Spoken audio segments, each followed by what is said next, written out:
Երեք մետրոյում Նիկոլ Փաշինյանի արկածները որոշակի տրանսֆորմացիայի ենթարկվեցին այսօր, ինչը մեդիայում արտահայտվեց իշխանության հետ աֆիլիացված լրատվամիջոցների, օգտատերերի եւ հավաքական առումով իշխանական քարոզչության հարձակումներով։ Այդ հարձակումները ուղղված էին ոչ միայն մետրոյում Փաշինյանի հանդիպած արցախցուն Արմինեին, այլ ողջ արցախցիներին։ Սա իշխանությունը դարձեց իր համար հերթական առիթը, պատրվակը արցախցիներին եւս մեկ անգամ թիրախավորելու, արցախցիների նկատմամբ ատելություն թշնամանքը մեծացնելու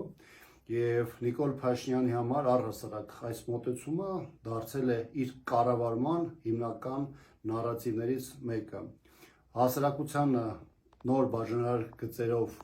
տարանջատելու եւ միմյանց միջև թշնամությունը տարածելու մոտեցումը ուղեկցել է Նիկոլ Փաշինյանին ողջ իշխանության ժամանակահատվածում։ Մեր հասարակությունն իհարկե երեք եւ այսօր իր դիրքորոշմամբ, իր կեցվածքով մերժեց իշխանության հարձակումները, ոչ ասեց իշխանության մեր հասարակությանը հերթական թշնամանքին տանելու մոտեցմանը եւ ես վստահ եմ գալու է օրը, որ մեր հասարակությունը ոչ է ասելու այս իշխանության կառավարմանը։